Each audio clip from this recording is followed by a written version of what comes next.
everyone. Welcome to No Judgment here with Tish Ross. Thank you guys so much for joining. I really, really appreciate it. And if you can, share this out on your social media platforms. Obviously, I don't have the same followers, I don't guess, as a lot of people do. So the more that we can get this message, this really important message that we have tonight, out to, the better. So tonight we are having a conversation that too many people tend to avoid. We're talking about men's mental health and the silent battles that men carry, unfortunately. And I was sharing with my guest when we were chatting um, last week, maybe it was a few days ago, but that men, whoever said that men shouldn't cry, I wish I knew who that was, because that is so not true. We are human beings. Hello, Lynn. How are you? And men and women alike, we have feelings. Jesus wept, right? So we're going to discuss the many topics and maybe ways that we can help men to express themselves, the unspoken pain, the shame that they carry, the weight that they feel on their shoulders, possibly, that they don't have someone to talk to or get that off their chest. We're going to talk about all of it tonight. And Jamal is here to share his story, his childhood, his time in the military, and his struggles with PTSD, as well as his podcast that he is starting on this very topic. So we're going to welcome him in. There's Jamal. Jamal, how are you this evening? Hey, how you doing? Happy Thursday. Good. I'm so glad you're here. Yes, happy Thursday. um, so I'm so glad that you are here and that you are going to be sharing about this, what I feel like is super, super important, especially, I mean, it's always been important, but especially since the COVID days, right? I feel like there are many people that during that time, even afterwards, I guess, they really came out and started sharing how being isolated affected them. And sadly, not just through COVID did we lose a lot of lives, but through people taking their own lives from depression or mental illness, or they didn't have anybody that they could talk to. So I am so glad that you are here. I'm so glad to hear about the podcast that you are starting, and we'll certainly get to that, and your focus and using your purpose as a mission that is going to help so many others. So thank you for being here. Tell us, introduce yourself, tell us a little bit about yourself, and why it is so important for you to share. Wow. Well, again, thanks for having me. And just wanted to, just take a little time to slow down a little bit in this fast-paced world. I mean, can you believe it's already almost April? I know, So yeah, crazy. absolutely. So just taking a little bit of time and slowing down and just appreciating, you know, the time that we have now. Like you said, we lost a lot of people, and taking this time and slowing down is just giving me some time to reflect. And a little bit about me. I was born and raised in Chicago, on the West Side. Moved out south, like most folks did. Grew up, had a rough time in school.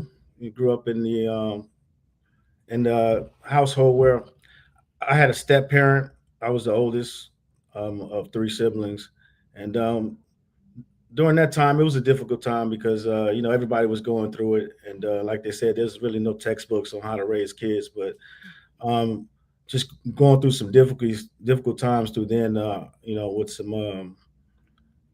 With the way I was raised. Nowadays, you definitely would call it child abuse as far as for putting your hands on children, and Mhm.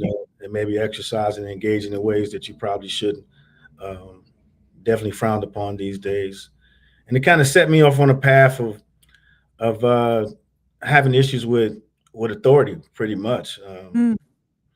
Being in a home where you didn't have anybody to talk to, and when you tried to talk to somebody, it was constant shutdown or resistance, and it naturally being young, you're naturally inquisitive. You want to ask questions. You naturally want to know about things, And just imagine being shut down every time you ask a question, whether it be, verbally or physically. Mhm. You tend to grow a little angry. You tend to try to figure things out on your own as you go through life, and not necessarily, you know, want to look to those elders older than you, or them have more or less more experience than you, because of the patterns that you exhibit. Mm. And so, going through some of those things, I had a hard time dealing with authority. couldn't couldn't pay attention in school.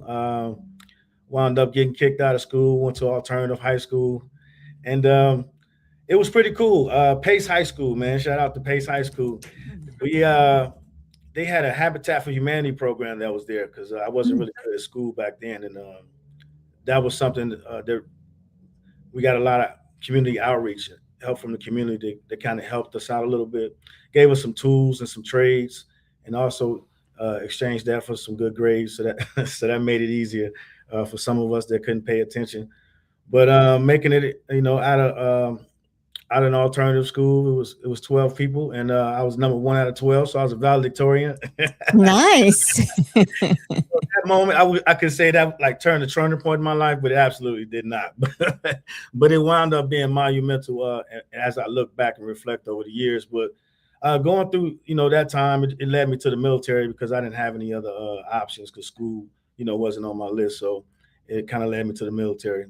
But So let me ask you this. Did you have I think about, so the men in my life, as when I hear another man share, I really think about my two brothers. Our father was, he was, unfortunately, he was a raging alcoholic, and I don't blame him. As a kid, you don't know what to think. You're afraid, and well, I'll speak for myself. I longed for a relationship with my dad. I wanted to know him. I just wanted my dad. I wanted to know that he loved me unconditionally, but it was, through the alcoholism, it was very conditional. And I think about my brothers, especially my younger brother. We're really close, but I think about him and missed opportunities in sports, because as he got older, he's incredible, like such an amazing at everything he does. And I think, man, I wonder, if he would have had some support or encouragement or something. But did you have any missed opportunities like that? I mean, do you feel like without having that positive role model in your life, do you feel like you missed out on some of those opportunities as well? I won't say that I missed out on opportunities, because I would say I was put into circumstances and positions where I learned about other opportunities. So I Mm. didn't miss out on something that I didn't know about, because I was too busy in the moment and experiencing the opportunities that I had.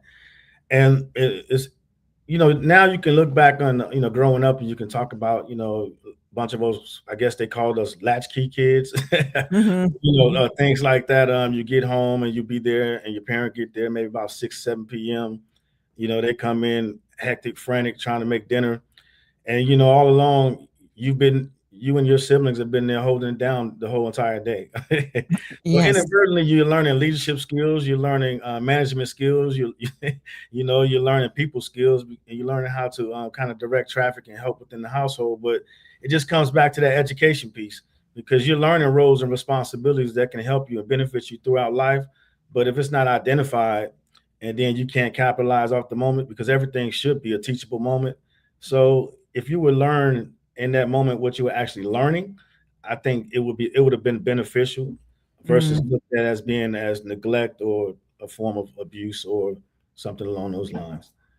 I love that, and it's true. I can remember having conversations with my siblings, and, us saying that, boy, we pretty much raised ourselves. We never really asked for help with our homework. We did everything ourselves. And yes, I am grateful for that, because, and I'm not speaking for every kid nowadays or anything like that, but we learned a lot, having to be at home by ourselves with two parents at work. And so I am grateful for that. I do know at the time, like you said, just kind of live in the moment. You just did it, and held down the house while your parents were at work, you know. Right. Um, so hi Betty. So you go into the military. What form of the military did you join? I joined the Air Force. Air Force. Okay. And thank you for your service in the Air Force. Tell me about your time there. Man, it was amazing. Again, it was one of those things in the beginning. I didn't like it. It was it was something new, and it was something that I hadn't chosen for myself. It was something else somebody had chosen for me. So naturally, in the state of mind that I was in, of having an issue with authority, having an issue with people delegating and telling me what to do. It it it, it wasn't that I had an issue with people telling me what to do. I had an issue with people just saying do it because I said so. And it Mm, was like, well, if you tell me why, and if you explain to me how, or give me something, you know what I mean? I'm sure I can do great, or I can do well at it. But it mhm. was more or less, hey, do it, and just do it because I said so. It wasn't necessarily, again, it wasn't informative. It was just that's the way I was raised. It was just bad leadership. And I mean, there's nothing else to call it but that. But so for me, that's where where I had the issues with it. So again, joining the military was exactly that again. Yes. Yeah. So I was forced into that, and then learning how to cope and exist in that. But luckily, I met some great people at my first station. You know, Damian Davis, Mike Brown, Vernon Borley. Those guys, they were some mentors, and they wound up being some big brothers that I wound up having for about 29 years now in total. So So I was thinking as you were chatting, as you were sharing, and I know that there are other people that are listening that I'm sure feel the same way or had some sort of similar experiences. I'll speak for myself. I can relate. I think when you say, um, if someone would have just, said why and maybe taught me a little bit better instead of me trying to guess and then get in trouble for guessing wrong. It would be nice to have known the why behind it. Not that I was rebellious or trying to say, well, why do I have to do that? Um, you said in our little pre-interview chat um, that you lacked nurturing, and I feel the same. Like I just did not have any kind of, well, for my mom I did, but and my dad did the best he can. I don't want to say blame and shame and all that, but how I felt as a kid, I just didn't feel like I was um nurtured too much by my dad. So the whys behind, also the whys behind the discipline, to understand why, maybe we were being disciplined as opposed to just getting a beating, for you did it wrong. And it right, was like, right. you Yeah. know, Instead of giving me a knuckle sandwich, you could have just said, "Hey, look, this is the reason why we're actually going through this, and this is how it benefits you later in life." Instead, it was just like, bam, and don't ask yes, me again. You know what I mean? So, yeah, absolutely. so that didn't help me out at all in life, but kind of set me back a little bit. But again, learning that, and that's when so when I started to delve back into school and took an interest into psychology, and that's when I learned about the nature versus nurture, and I was like, oh wow, okay, I had a lot of nurturing, Mm, not necessarily the nature or the nurture, and it's all about balance. So it doesn't matter if you had necessarily one or the other, because you can have too much of each, or either, but it's about balance. You know what I mean? You have to have enough of each, and the scale was a little tipped a little bit to the to the other side in my case. And then and it's not necessary. I didn't find an issue with that either. It was just the people that you encounter in life, they don't necessarily know that or even care. mhm. So that's where the issues come into play. So it's that that I have an issue or that I'm upset or why was I raised this way. It's just a society that we live in. Nobody cares enough to either take an interest. You know what I mean? Yes. Oh my gosh. Jamal, you hit it on the head. That is so true. And I think a lot of times people feel misunderstood Right. because people don't care to know the why, or they don't want to really know. I don't know, maybe you have a better way to explain it, but um I guess, like you said, people just don't care. They don't know why we are the way we are, and they probably don't want to even sit down and hear my whole childhood story. But um I just feel like if more people cared, then they would understand, why you are the way you are. But instead, they judge. Um, they judge you because they don't know. Yeah, and I just I attribute that to lack of communication, effective Mhm. communication.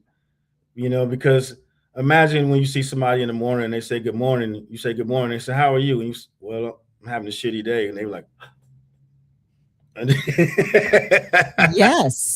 because they're not expecting to continue that conversation to go on, Right. because it's a pattern. We go through the motions.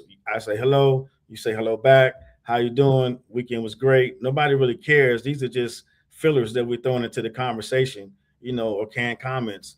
But and it's shallow. And the moment you start to get a little deeper into the conversation, that's when people get uncomfortable because now it's like, whoa, whoa. Yes. Yeah. So, it's hit or miss, it's all subjective as well. You're right. And so, hey, Lynn, thank you for sharing. She said that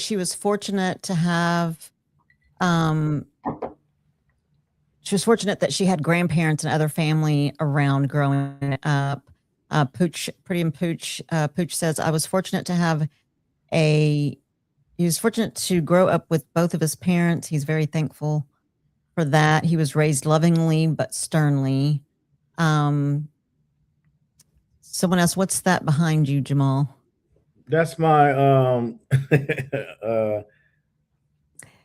banner for the podcast that's coming up.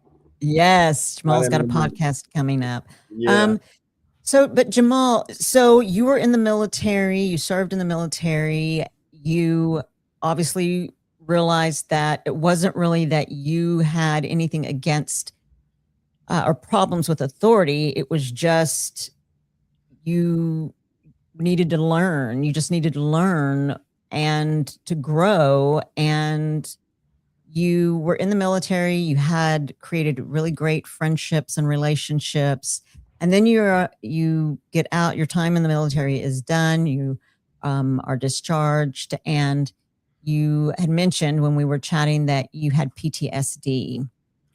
Yeah. um, Tell I'm us a sorry. little bit Go about ahead. that. Go ahead. Go ahead. Tell us a little bit about that. Yeah. So, typically in the military, and I can't speak it now because I retired in 2018, but it was a stigmatism to be identified as having PTSD. A lot of people were worried about security clearances and worried about being labeled a certain type of way and also to have a TBI because at that time it was just one of the another. I don't want to say a black eye, but it was just another negative indicator about something or somebody dealing with veterans at the time.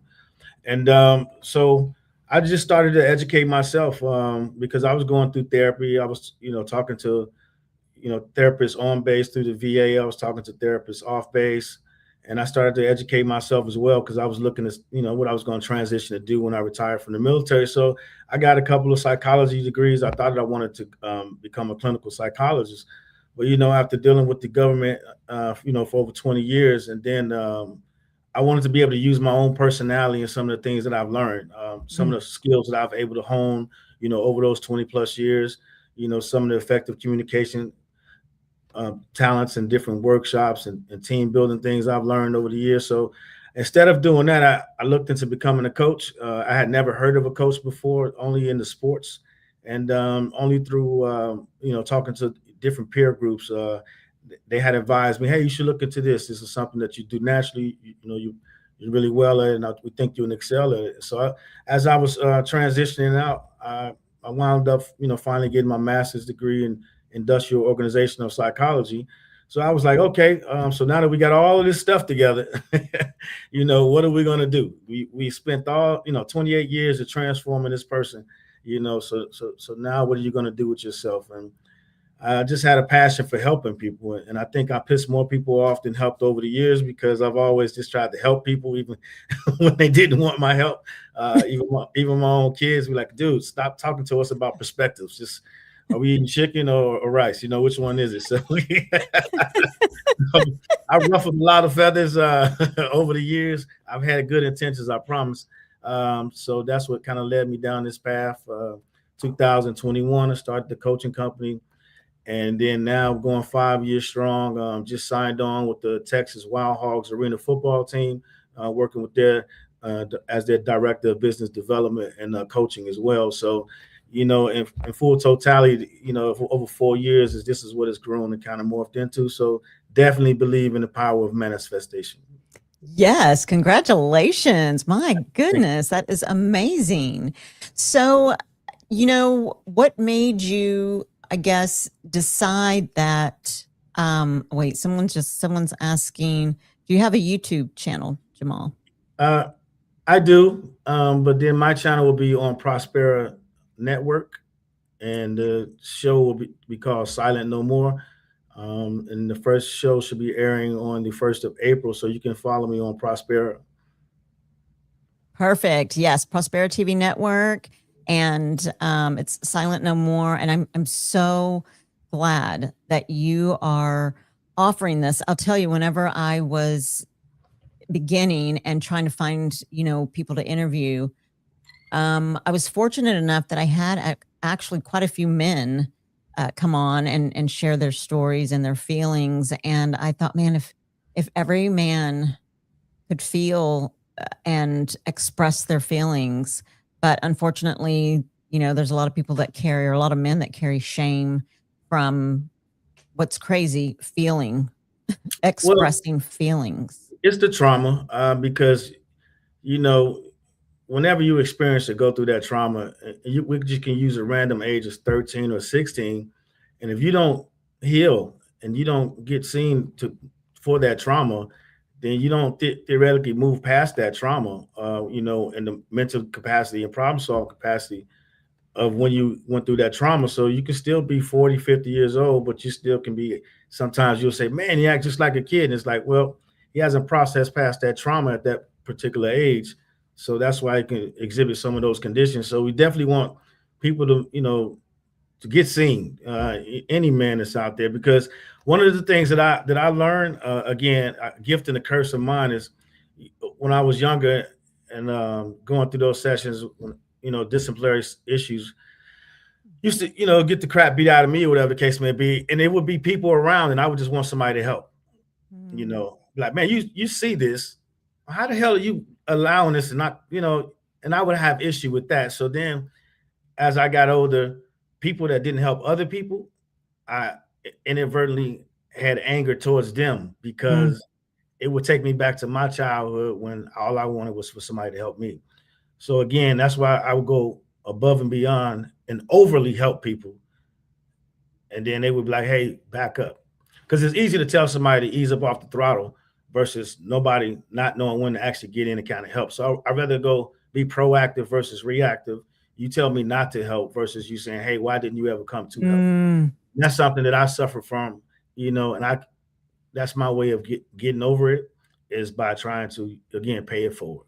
So, and anticipation and trying to pay it forward. Wow. And so how did that, I guess you kind of already answered it, but I guess not having someone to go to, or someone to hear you or listen to you when you are feeling any type of way, not helping you when you needed help, and people clearly saw that you needed help. I guess it affected you in terms of, it manifested itself in anger. Not trusting people. you had to do something very extreme in order for me to gain trust. And then that's the irony where the military comes into play in. You're you're assigned a wingman or a battle buddy. So you automatically have to have somebody that's accountable. So again, that's why again I excelled so well because my own mechanisms, I was forcing people to do that anyway. Mm. So then it just became natural that whomever we would naturally look out for, that we will become a team. And then you would understand the concept, of not competing with each other, completing each other. You know what I mean? Yeah. We're trying to have a conversation. If you're talking when I'm talking, somebody's not listening. Yes.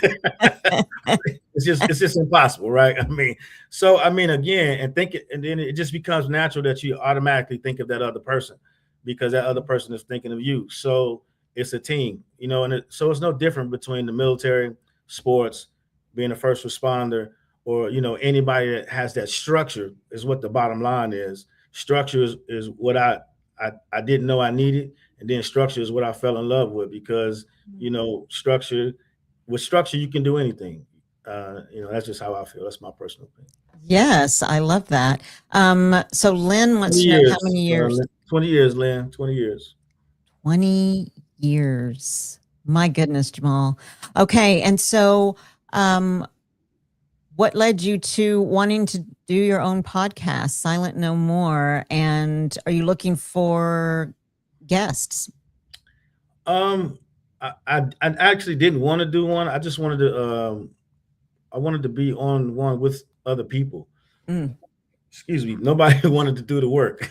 So and then everybody talked about it, but then nobody wanted to do it. And then that's when I started going through some stuff, in December, and I didn't have anybody.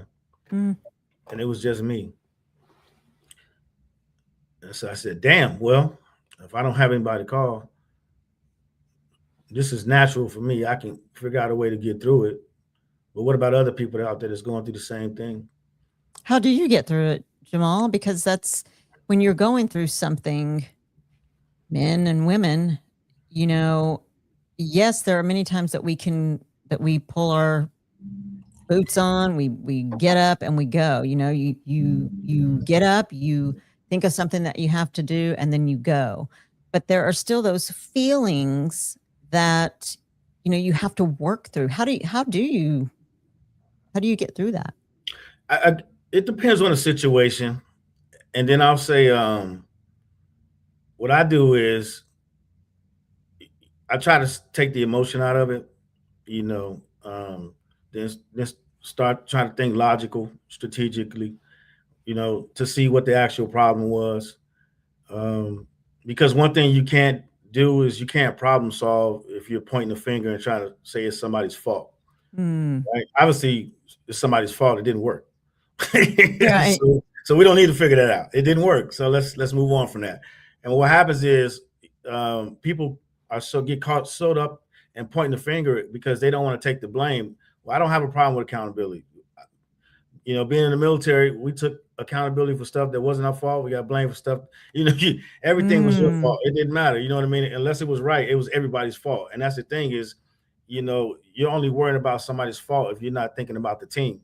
Mm-hmm. You're only worrying about yourself. So again, if you're thinking about the team, how do we move forward together to reach this objective or this goal? But if you're worrying about why you keep saying I didn't do this, well, that's your subconscious and your guilt saying that that you didn't do it.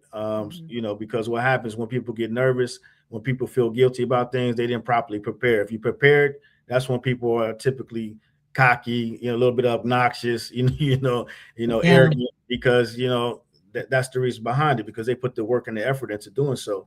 So for me, again, you just sit down, problem solve, and then you just start self-evaluating.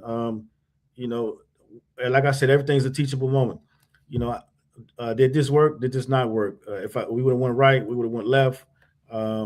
Just problem solving, and then again, not taking it personal and taking the emotion out of it. It's really okay. Let me ask you this. It's going to be maybe a tough question, but so when it's not when your feelings are hurt, you're hurt, and Yeah. it's not, and you can't take, you can, but when it's hard and you're hurting and it's not your problem, it's not your problem to solve. Do you cry, Jamal? Do you cry? Do you have someone that you go to and you say, man, I am having a really bad day? And you can have a bad day and still be, and it, hey, maybe that is a problem to solve, but I'm having a bad day and I just need somebody to talk to. I am feeling so sad. And do you cry? Well, so hold on a second. Yes, I do cry. But the thing is, I don't have a bad day. I might have a bad moment, Mm. but I Mm. don't take the whole day Okay. because of that one moment. What happened? Where do again? What's the problem? How do we fix it, and how do we move forward? Now, if that takes the rest of the day, then I mean, I'm not moping around about it for the rest of the day because again, it's progress. We're fixing something, so that means we're moving forward. We've identified the problem, and so now we're taking the appropriate steps to move forward. Now, if you sit there and now you're soaking and you're woe is me and you're doing all these other things, now that might contribute to you having a bad day, but then that's self sabotage, and then that's something that you've inflicted on yourself. That's not something that somebody else has done. Mm. So, absolutely, yeah, I do cry. I've been crying since the 3rd of December. I've been living out of my car since the 3rd of December. So I've been crying. But again, you get it out. You feel if you're in tune with your body, you can feel that point in your nervous system when it starts to shut down, and then you can focus, and then you can redirect. If you self-discipline and you do things with your mind, and say as far as practicing positive affirmations or different things like that, so that way you can Mm. redirect and retune your mind, so that way that the negativity doesn't get to you. Because if you think negative, then negative things are going to happen. You can't manifest positive things if you're thinking negatively. It just doesn't work that way. So again, Yes. you have a bad moment, and then okay, hey, look, that a little chink in the armor, and then I just keep it moving. But that's me. Everybody's different, so it depends on what your goals are and what your objectives are in life. Mine is to keep moving forward and keep finding, positive things. It's easy to find the negative things if you're looking for them. That's true. Very true. Okay, we have a couple of questions. Hi, Beverly. Well, Pooch from Pretty and Pooch says, I get what you're saying, Jamal. Lynn, like me, a woman, says, her question is, has anyone ever accused you of not having feelings? Absolutely. But can we go back to what you just said? You said, Lynn, like me, a woman, right?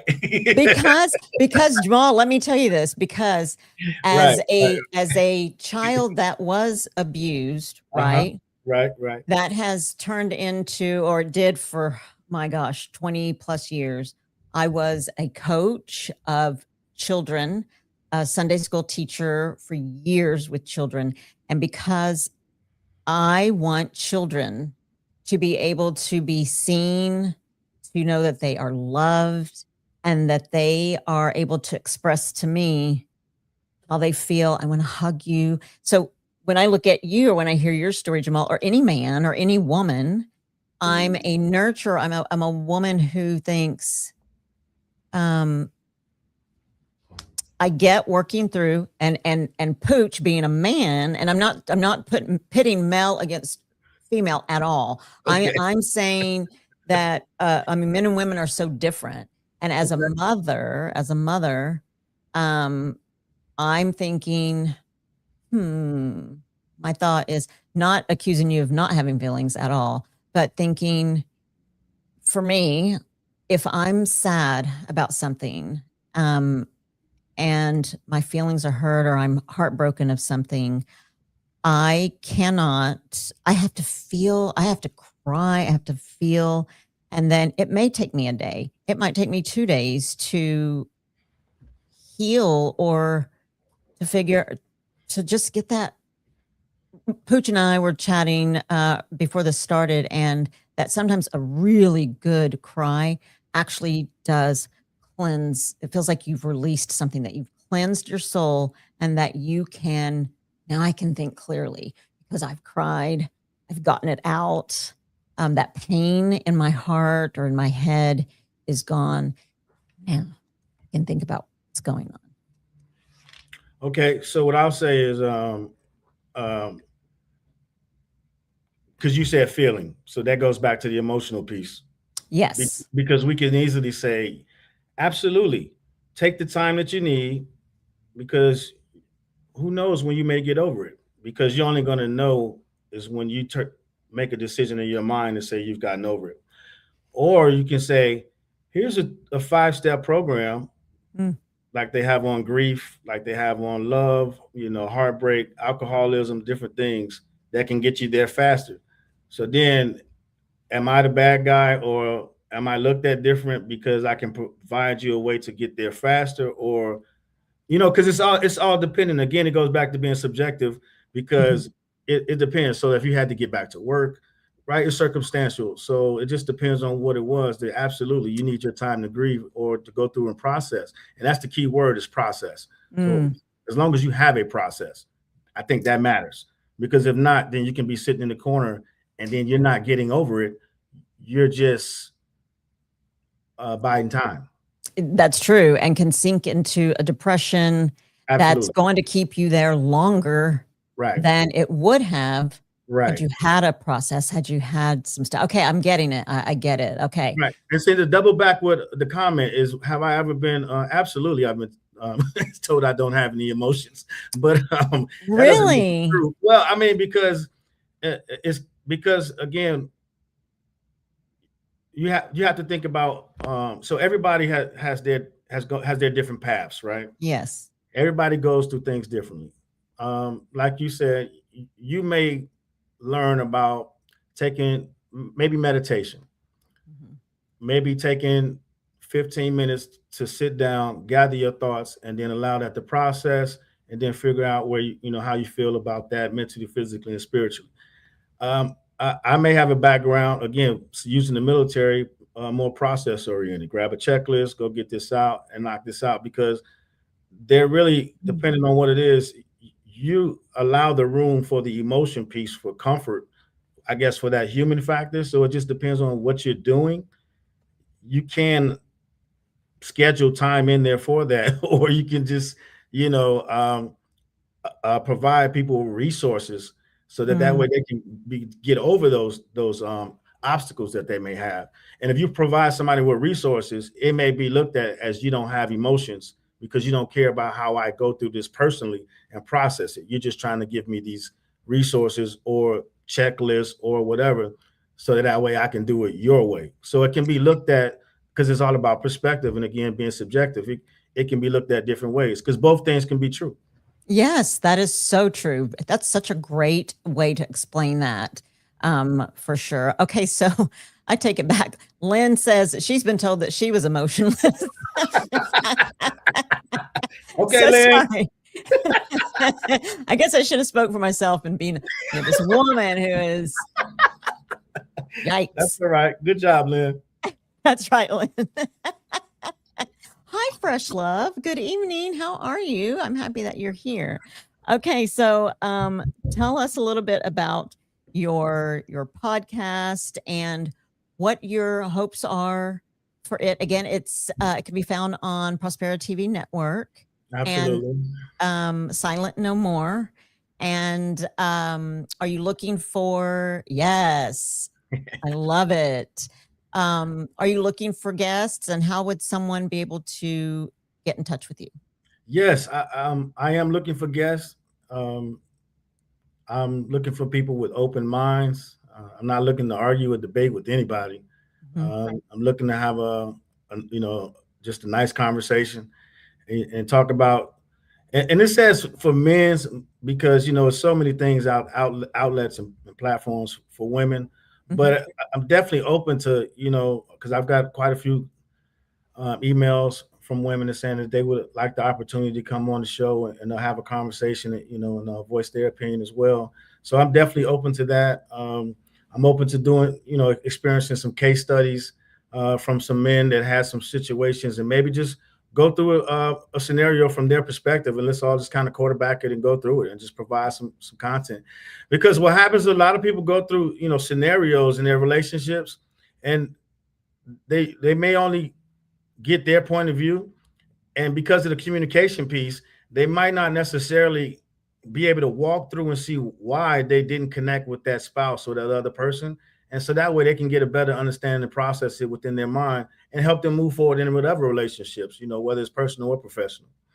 I love that. Yes. And that is so true. I have to tell you that my husband and I actually had to go to communications counseling because we are complete opposites, complete opposites.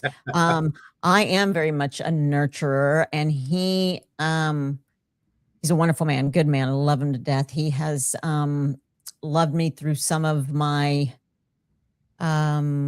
really bad habits, thoughts, process, the way you process thinking. He really has. He really has. At first, I was totally against it. I was like that's no, but he really, one thing that he said to me is, and I was like really mad about it at first. Okay. And I think a good coach can make you mad. Okay. But it's a good coach. So, Elena Rodriguez, the founder of Prosperity TV Network, she was my life coach for a little while. This was way back in 2018, 2019. And she would say some things and I was like, no. But I have learned I'm not that way anymore because people like you, Jamal, my husband, Elena, have really helped me learn how to process, learn how to communicate. And the one thing that my husband said to me that really made me mad at first, and not anymore, I'm so glad that he shared what he shared. He said, Tish, you listen to react. You listen to react and respond.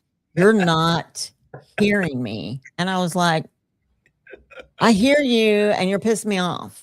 And so that's what I hear. That's what I know. Right. And because I guess I was just so used to not being heard, that was the problem. I always felt like I wasn't being heard. And, but I've unlearned that thought process.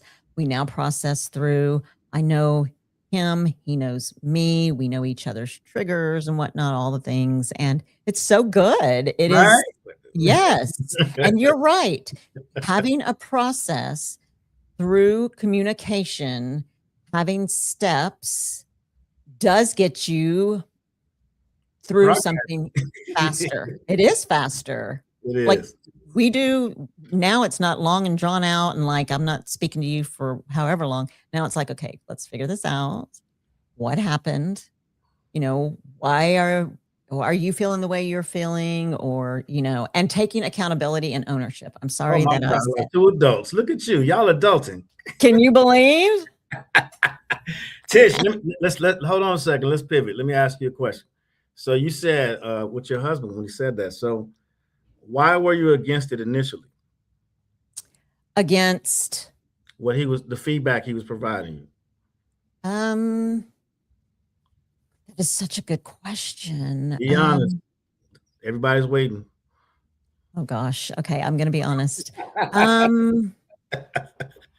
really, so to be completely honest, I didn't think that he heard me the way that I was, what I meant by what I was saying. Like, I didn't feel like he understood my way of communication. And I guess,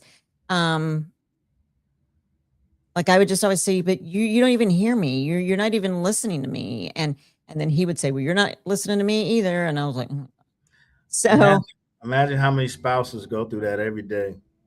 Yes. And imagine how many women go through that and how many men go through that trying to assist and help their spouses, and their spouses aren't receptive of that. So many relationships are ruined because of that. You are exactly right. That's powerful. That's powerful. I really think that, it was an intervention. Oh, Michelle Perez Campbell says, hello. Hi, Michelle. Oh, wait. Fresh love. I'm Quentin Humphrey with Texas Wild Hogs. I worked with Jamal daily, and he shows me how to deal with people all the time. That's my boss. Well, hi. Oh my goodness. That's a bit. Look at Pooch says he was waiting for the answer. For my answer. Okay, okay, yeah. But I just feel like Get him, Pooch. I just, gosh, maybe you can help me. Maybe you can help me figure out what the Absolutely, problem is. absolutely. I feel like he just didn't understand my way of communicating. Like I You know, wasn't saying let me anything stop. to I be can't help you. mean. I can't help you. Let me help you. Let me help you. Let me help you. Let me help you. I'm cutting you off because you said I feel. That's where you're going wrong is the feel part. Mm, I mean, if somebody's talking to you and they're trying to explain to you, again, it goes back to the communication. You know, we got to be able to believe the person that we're having a conversation with. You got to be able to trust what they're saying, that they're yes. actually, you know what I mean? I mean, you got to be Yes. able to believe them and trust what they're saying. Because, like you mentioned earlier about the judgment piece, Mhm. I mean, you imagine somebody that you're sharing a home and a bed with, and they're trying to talk to you about something, and you're already judging them and saying, "Nah, you don't know. You believe there's no Mm, way you know." And they've been with you for X amount of years. They probably know you better than you know yourself because you walk into a room, they watch your right hand, it goes towards that toothbrush, left hand goes to the sink. You do the same thing every time, then you drop it in the sink. I mean, it's the little things, that they pick on you, and it will be cute at first, and then you get pissed off and irritated about it. Okay, I got it. no, but that's true, Jamal. That is so true. And it really did finally come down to I had to remember that, and I also had to tell him that I would never say, what kind of person would I be if I was saying anything to intentionally hurt you? Right. And the same from him. So once I understood that, he's not saying anything, and what kind of man would he be? What kind of husband would he be if he were saying things to intentionally hurt me? Okay, that's abuse. And this Right. man would never do that. Once I Right. understood that, then it became understanding um, the communication piece. And yes, we are two adults. There's no reason to be fighting, and I feel you hurt my feelings or whatever. But I now can communicate and I can hear him. I hear him and he hears me. And it's been good. So good advice, Jamal. I really appreciate you. And I know that you're going to be helping out so many people, men and women, hearing the men's perspective, and for women to hear men's perspectives, and for men to hear women's. But I really appreciate what you are doing. Let me see what this. Oh, thank you, Beverly. She said this podcast is awesome. So I'm going to ask you this question I ask everybody. And you guys, the links are in the comments. There's also in the description on how you can get in touch with Jamal. And also, Jamal's podcast or show is coming out on Prosperity TV Network. It is called Silent No More. And Jamal, when is your first podcast show? We're shooting for the 1st of April. Okay. I think we're waiting on the time slot. It's supposed to find out by the end of this week. Gotcha. Okay. So just go to Prosperity TV Network and subscribe to it, and you will see the playlist of all of the podcasts, all the television shows there. It also streams through Roku, and so you'll be able to find Jamal's podcast. But Jamal, I'm going to ask you this question that I ask everybody before we end. Okay. After everything that you have been through, we're talking childhood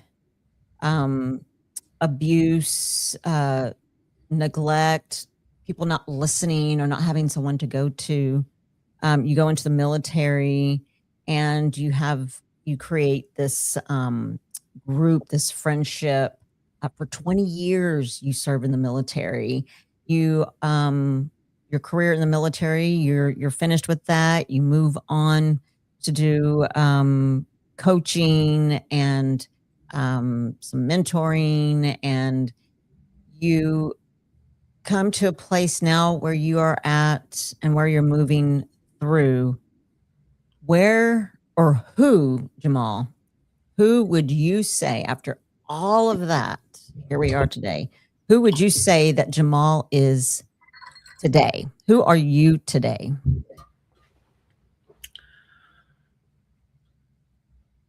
That's a great question.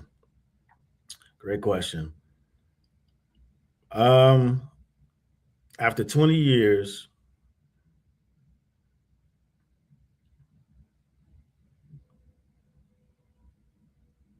if you asked me 4 months ago, I could have gave you an answer. My life,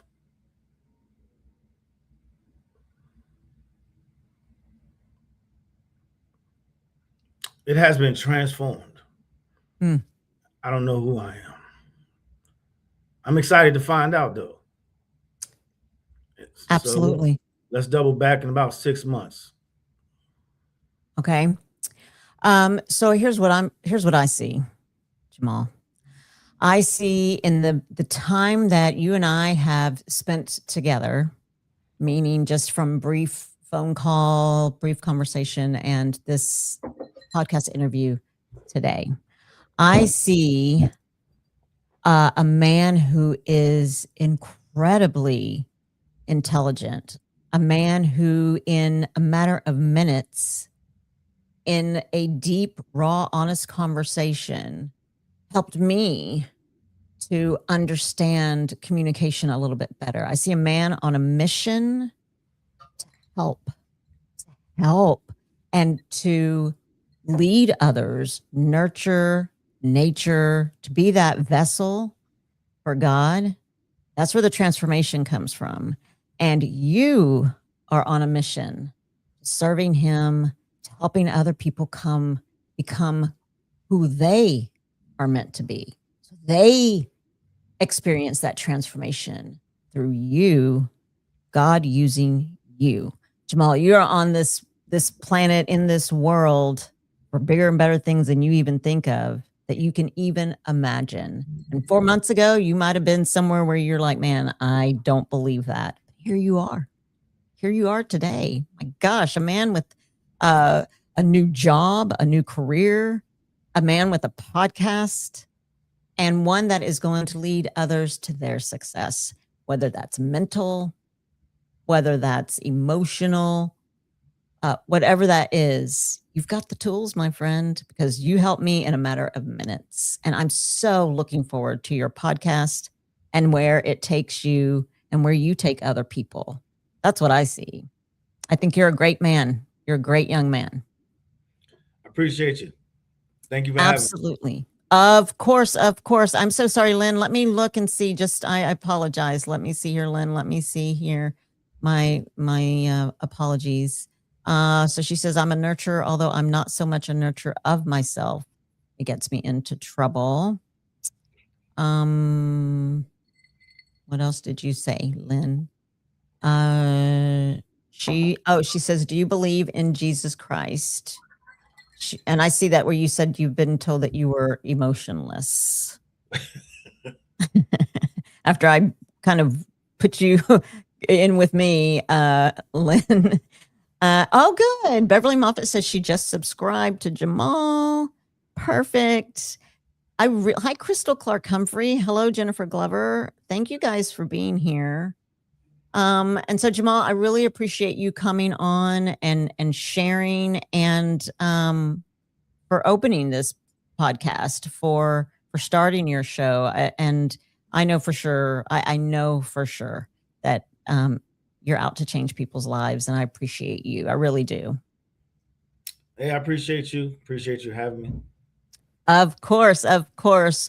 Well, we look forward to catching your show. I'm sorry, I keep wanting to call it a podcast. It's a talk show. My apologies. We'll figure it out. We'll figure it out. Any last words, Jamal? Anything else you'd like to share? Yeah. As you and I both know, we had a phone call last week, and it was a rough one. You know, it took me a couple of days to process and be able to help that individual out.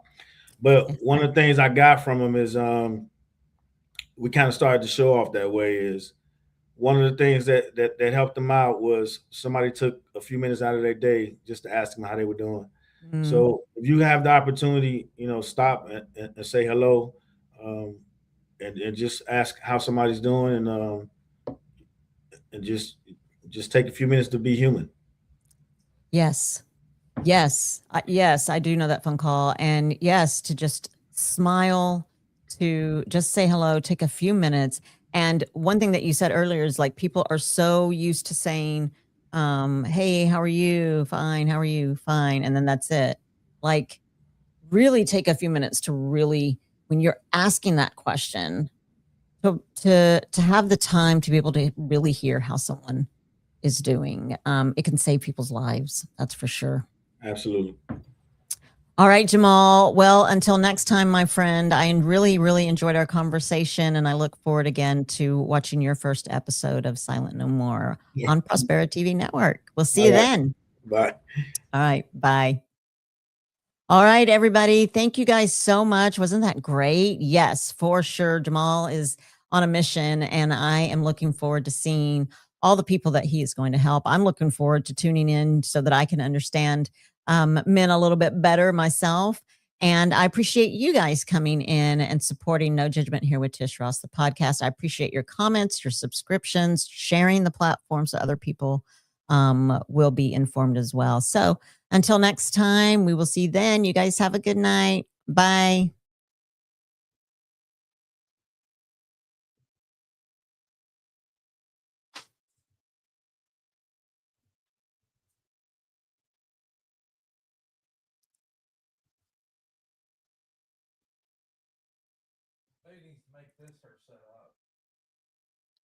Well, I don't think this ended. It didn't stop. Sorry, guys, if you're still on. I'm trying to end it, but it's still going. Am I still going?